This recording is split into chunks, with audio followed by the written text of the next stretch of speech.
In this episode of the Smart City podcast, I interviewed the CEO of Car Next Door, Will Davies.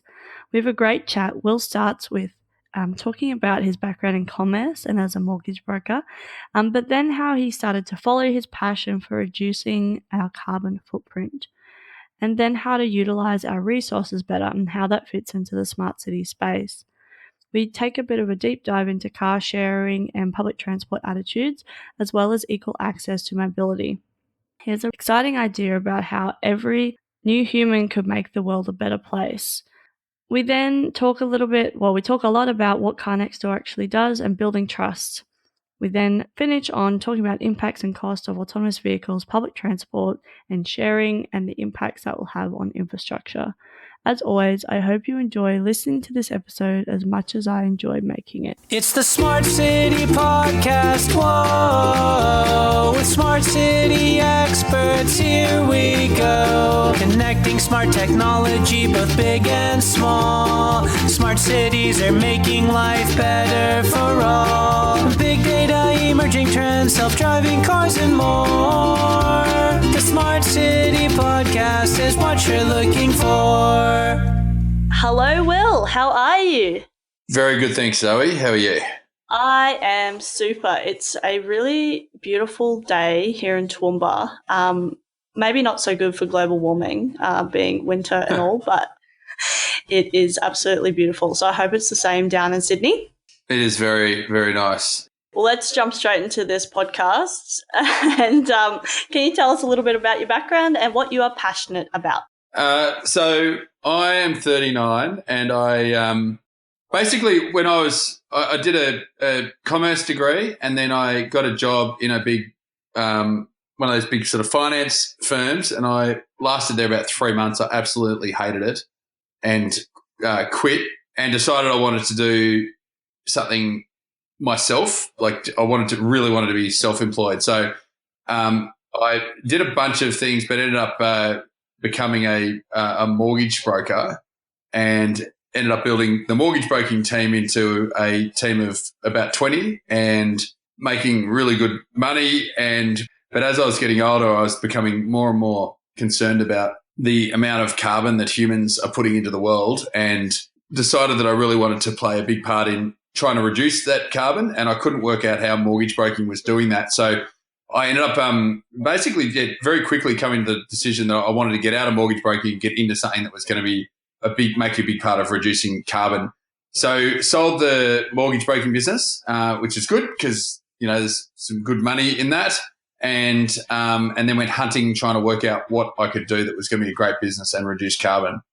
So looked at a whole bunch of different things, which I won't go into, but ended up I'd been a car sharing user, but thought it was a bit silly that you're walking past all these cars in order to get to the car that you've shared. So set up Car Next Door to utilise people's cars and share them rather than having to buy a bunch of cars and sit them on the street. Yeah. So that's kind of how I ended up doing Car Next Door and where I am now. Yeah, that's awesome. So I guess, we're on the Smart City podcast. So how do you think that this kind of fits into smart cities, and what kind of, I think you already talked about what kind of sparked your interest, which is, to reduce the carbon. And so how do you think this kind of fits into the smart city space? Well, so I probably should explain what Car Next Door does in order to explain that. But so Car Next Door is a peer-to-peer car sharing platform. So there's 7 million cars in Australian cities. Most people's cars, or the average car, sits around doing nothing for 95% of the time. So there's huge numbers of cars that just are completely unutilised. So what Car Next Door does is we put some technology into those cars that then makes them available for other people, other neighbours to share. So if you put your car on the platform, Zoe, and listed it, then anyone who lives around you can say, all right, there's a car here. I want to borrow it. Our technology lets them straight into the car. They drive, do whatever they need to do, drop it back, and then we charge the borrower of the car and then pay the owner. So that's our system in a nutshell. So we're kind of like the Airbnb of cars. How that fits in to smart cities is, well, there's a number of ways, but basically there's limited amounts of parking spots in cities, and there's already huge amounts of city spaces that are taken up by car spots because all of these cars are sitting around doing nothing for 95% of the time. So if we can take a car from doing nothing 95% of the time and make it so it's, at least 20 or 30% utilised, then you need a lot less cars in the area. And so it starts to free up parking spots from just being, car storage into areas, spots that can be used for higher purposes, like, make more green space or better roads and pathways and things like that. And then the second thing is that I think that smart cities need to be reducing their carbon emissions dramatically, and car sharing is a very good way of doing that because, well, there's two reasons that car sharing reduces carbon emissions. There's been a number of studies done that say that every shared car that is out on the street, it means that 10 cars don't need to get produced in the first place. So half of a car's carbon emissions are in its manufacture. So if we can take 10 cars off the road for every one that we haven't produced, there's a lot of carbon reduction there. Secondly, people who car share drive 40% less than people who own a car. And the reason for that is that if you think about, if you've got a car that you've already paid all the sunk costs for, you've already done the rego insurance, it's depreciating anyway, and you want to go up the road to get a litre of milk, you'll just take the car because it only costs 10 cents in petrol to do that. Whereas if you don't have a car and you're car sharing and it's going to cost you $5 to rent a car, you'll go, all right, well, I'm going to use a better form of transport. I'm going to walk, or I'm going to ride my bike, or something else, catch public transport. So that effect means that people actually, drive a lot less and emit less carbon that way too. Yeah, cool. So let's talk about what a smart city means to you. Well, I'd just be interested, what does a smart city mean to you first, Zoe? So my definition that I use is pretty simple, and it's just about making our places more accessible, livable, and sustainable for all. The way to do that is by utilising technology. So first of all, we need to look at what problems we're trying to solve, and then how technology, if it can, help us do that, rather than looking at technology as something we need to implement or want to implement. Actually looking at those problems first, and the pain points of the community, and then how we can utilize technology as an enabler rather than the driver. Oh yeah, so look, I certainly don't disagree with anything that you've said there. That makes a lot of sense. I guess for me, making a place more livable and happier, and a happier place for people to live is definitely a big part of it, and also just doing more with less. There's just a huge amount of waste that we're emitting, that we're emitting everywhere. We can just be so much more efficient, and I think that I completely agree that technology is the way forward. Is a great way forward for us to do that. I think that certain things like car sharing and what we're doing is completely enabled by technology. It would be near impossible. Well, it would be impossible to do what we're doing without the internet, without mobile technology. So all those other building blocks that have come in place. I kind of want to see I know this might sound ridiculous, but I've been toying with the idea that we need to get the world to a stage where every new human, it makes the world a better place environmentally. So rather than at the moment, every new human that's born, we can count how much extra they're going to bugger the planet up each on an individual basis. We need to make it so that each new person is a net positive to the planet. So I think that, that's kind of the end game. And I think smart cities are definitely a way towards doing that.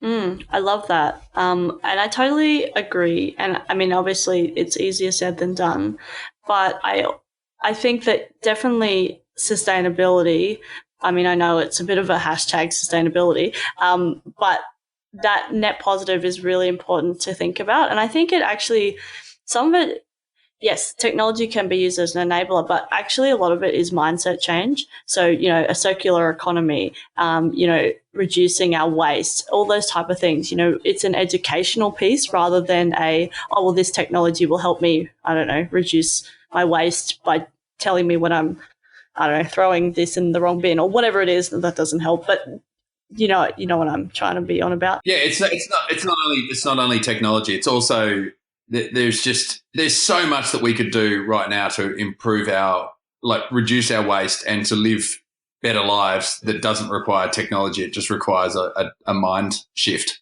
For example, if more people were to embrace public transport than what currently have, we would have much more frequent services.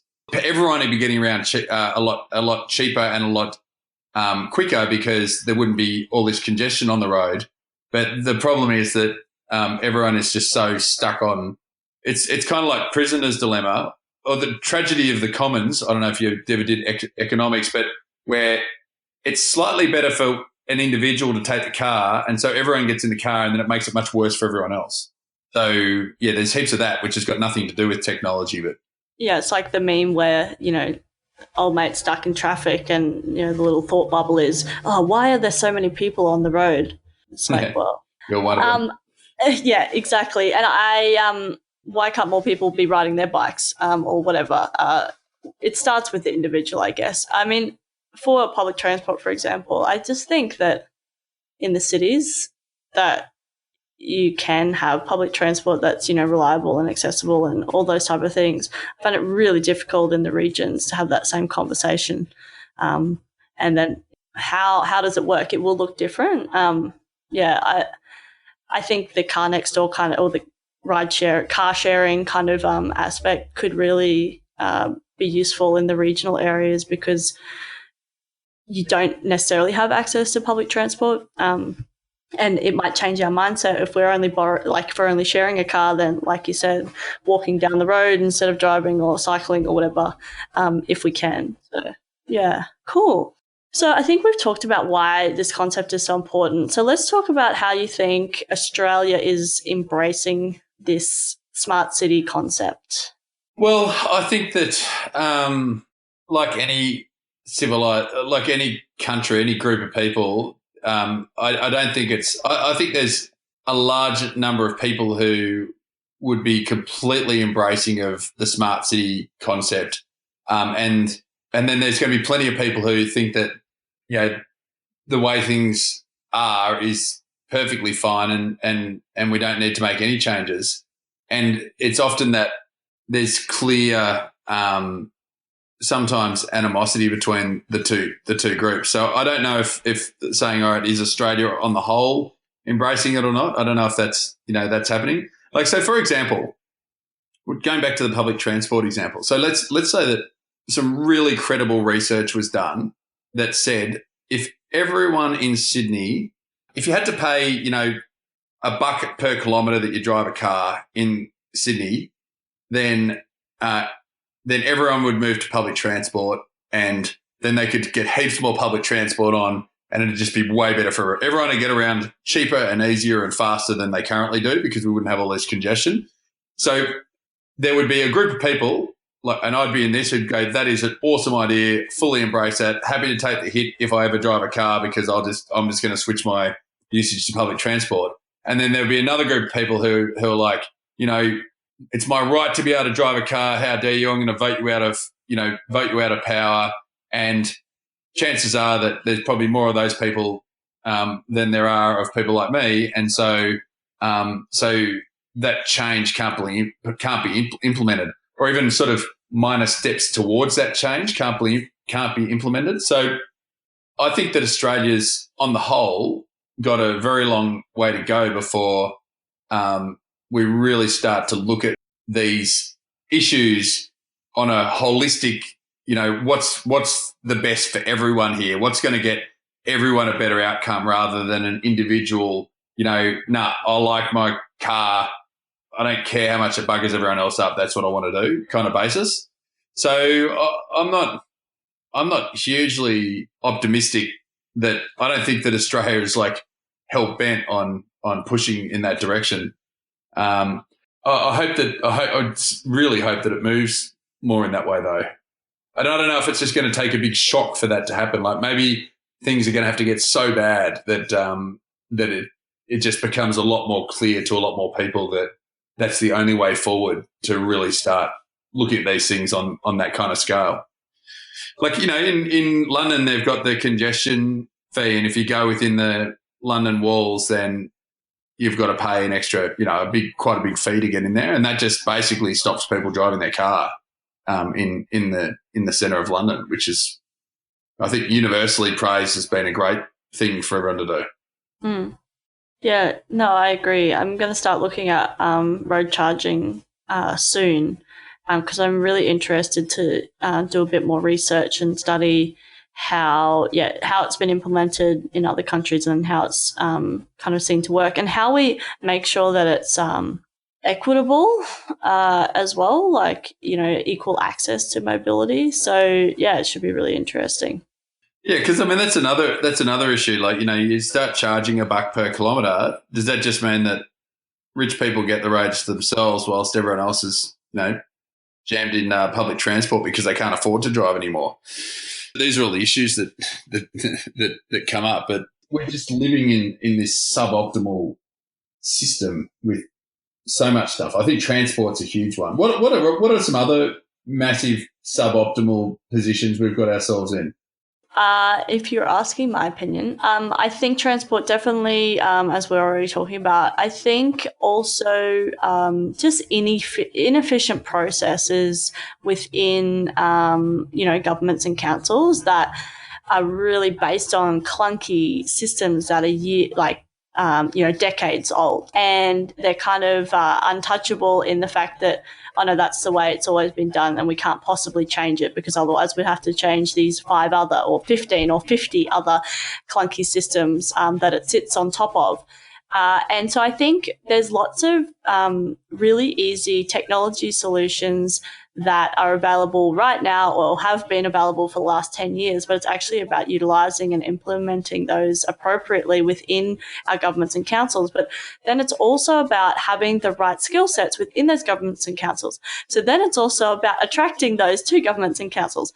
So yeah, it's like my biggest passion is, one, building smarts in the regions, but also those boring, inefficient processes. I really want to see those become more efficient, because then we have extra money to spend on the community where, you know, they need it most. And then, you know, that makes our lives more accessible, livable and sustainable. Yeah. No, I mean, I kind of had a bit of experience with that. My place is at Randwick in Sydney, and I decided to rent it out on Airbnb, and one of our neighbours complained. This is just like, so I'd go away. We went on holidays for 2 weeks, so I'd rent it out during that period. One of our neighbours complained, and so I went through this process trying to find out what the Randwick Council's position was on Airbnb, and if it was actually legal to do it or not.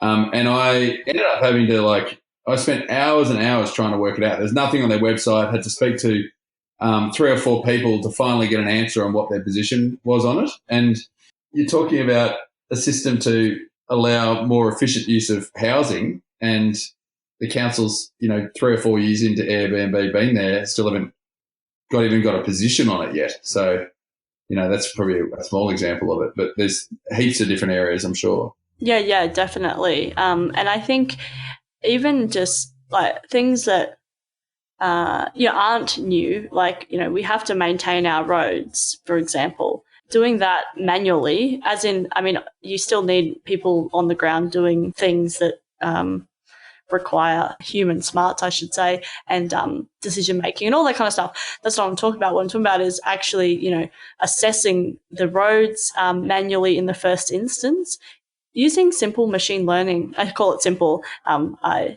shouldn't call it simple, but using machine learning to at least flag issues in the first instance would dramatically improve the way that we can maintain our roads and reduce the number of just inefficiencies to the point where this isn't taking away human jobs. This is actually allowing a government or council or whoever it is to be more efficient. And so all the things that they never get around to doing because there's never enough money, can be solved. And then also that reduces your customer complaints, which, then reduces your impact on the people taking the customer complaints and even the customer complaint system and all that kind of stuff. And I just think that it also is a bit of the unknown. Like, I don't think we necessarily know what we're doing now with data, like what data we have, how we're using it, and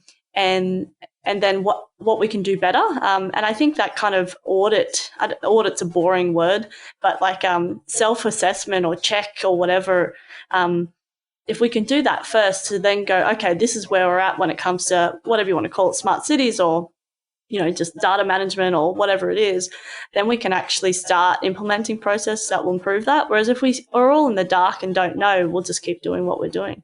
Yeah. Anyway, this podcast is becoming about me, which, I don't mind. But let's talk about you some more.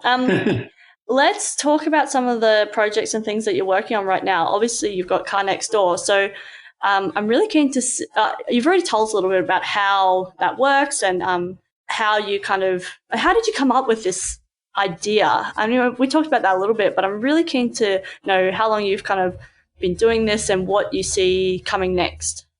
Yeah. So when I sold the mortgage broking business and I said, right, I'm gonna do something that's going to help reduce carbon. So I took a look at importing solar panels into Australia because I thought that would be a good thing to do. But that kind of freaked me out because there's heavy government subsidies on it, and if they got dropped, then you could be left with it in a pretty nasty situation. Plus, the technology was just changing so quickly. I looked at aquaponics, which is where you breed fish and the fish poo in the water, and that fertilizes plants, and then that plants cleans the water, and then you make this little ecosystem. But that didn't go particularly well for me. There are some businesses doing that now, though. Yeah. But I'd been a car sharing user, so I started to look at it, and then, but obviously in the peer-to-peer sense, so using people's cars. So I kind of took a look overseas. This is back in 2011, and saw that there were some real fledgling businesses just getting going on that front, and I kind of watched them for a few months. But then, basically, you get to this point where I'd done a bunch of research on it, like I'd done a big survey of people. I'd taken a look at other traditional car sharing operators, like where they own the cars, and they seem to be doing well. So I'd kind of done all this research, and it sort of just comes to the point where, all right, I don't know if this is going to work, but I'm just going to have to I'm going to give it a shot. This is what I'm going to do. And so that was 2011, and so we're now 2018. So it's literally, is that 7 years since I made that decision that I've been doing this? Good maths. You think it's tough. I was going to say 8, but then thought I'd wind it back. So like I'm a big believer in just knuckling down and just focusing on the one thing. So I've tried to not let myself get distracted by other ideas, of which I have many, but I've kind of, I just jot them down and I'll save them for later. One of the big things that we're working on now is we're looking to create a version of Car Next Door that can be Australia-wide. Because we've got to put the technology into each car, we've kind of limited ourselves to just the cities. So we're basically only in the inner city of Sydney, Melbourne, Brisbane, and the Gold Coast, and a few in Newcastle. That's where we're at the moment. But we're going to make a version of Car Next Door where we don't put any technology in the car, and the people just meet to exchange keys, and that's going to be Australia-wide. So we're hoping that we can spread it out a lot wider, and get a lot broader reach doing that. Yeah. So that's kind of where we're thinking at the moment. But where I think in the long term everything's heading is I'm obviously look a lot at driverless cars and robo taxis and how they're going to fit in. And I'm very strongly of the view that in the next 3 to 5 years, you'll be able to get picked up by a driverless robo taxi and take it where you want to go for very, very little money. Because if you think about a robo-taxi, it's basically, let's say this thing costs a bit more than a car costs because it's got all the technology in it, but it won't be a huge amount more once they start building them at scale. So this is like a driverless taxi. You press a button on your phone, this vehicle comes and picks you up, takes you where you want to go. Doesn't cost very much, costs about the same to drive as a car, but then you don't have the thing sitting, you get out and then it goes and picks someone else up. So you don't have all these huge standing costs that we've currently got. So I think that most people in Australia within 10 years, if the average person is paying sort of $7,000 or $8,000 for personal transport at the moment, I think that cost is going to go right down to sort of $1,000 to $2,000, and it's going to be heaps more efficient because it won't be just driverless cars, robo-taxi cars. It'll be also robo-taxi minibuses and buses, and we're going to be able to get people very, very efficiently all going in the same direction on the same vehicle, and it's going to cost very little and be hugely efficient. So I think that's the world that we're going to be living in another 10 years. I don't think it's very far away. Google already has robo-taxis driving around in Phoenix right now without any drivers picking people up. So, the technology is largely there. It's just going to take a while for it to fill out. So I think that's the massive change that's going to happen, and we're really keen to be a big part of that. Still trying to work out exactly how we're going to fit into that, but that's where we think it's going. Yeah, cool. Now I have a lot of things whirring around in my brain because I'm just about to. Well, I haven't got it yet, but I'm looking at Churchill Fellowship to go over and look at smart mobility. Whatever the hell that means. So I want to look at connected autonomous vehicles. That's my background, but more on the impacts, not necessarily the technology. And then also that the sharing economy, how that fits into it, mobility as a service, all these things. So I'm really keen to share some thoughts. Okay, let's move on to integration. Now, keen to hear your thoughts about integrating across different disciplines, governments, and industries. I wonder how, you've obviously, maybe you could tell us what you've had to kind of do to get Car Next Door up and running. I assume there was maybe some regulation and, convincing people and all that kind of stuff. So how did you get around that, or how did you integrate across the different disciplines that you would have come across?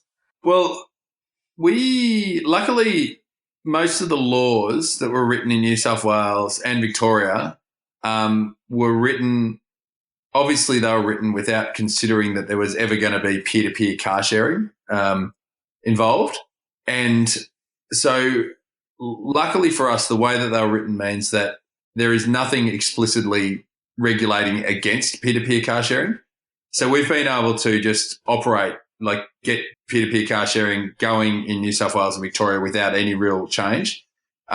Queensland's a different story. They've sort of specifically, the law's been written in a particular type of way that makes it very hard to do any kind of innovation.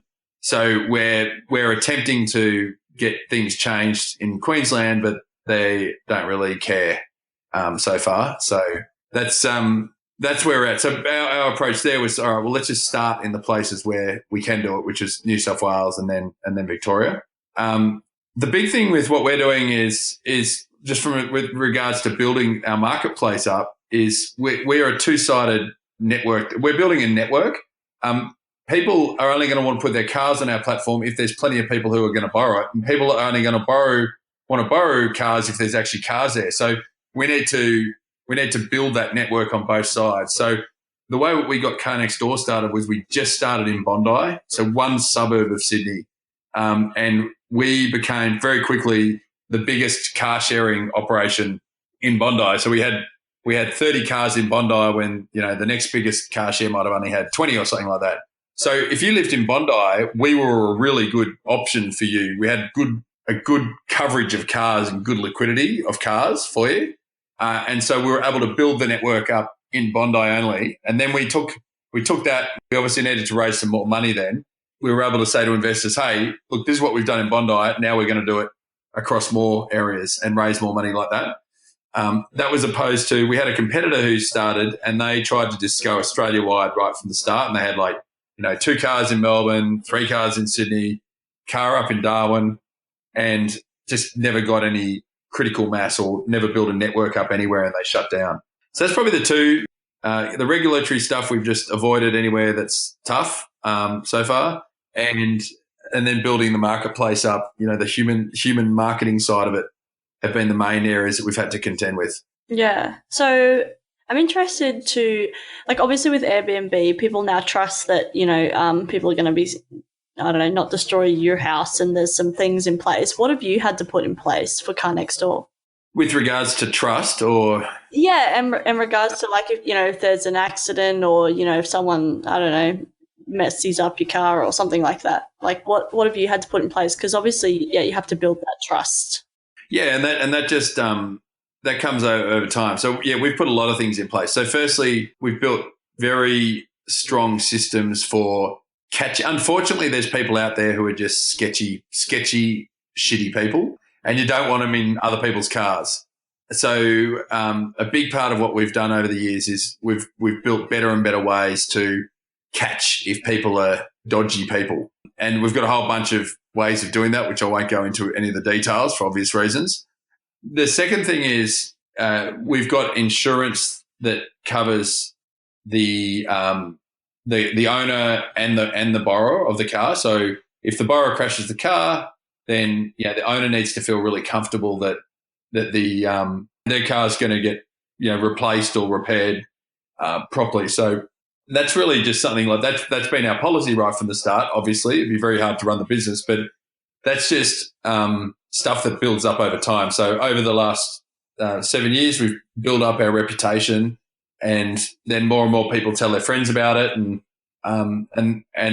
a huge amount of our new users on both owners and borrowers sides.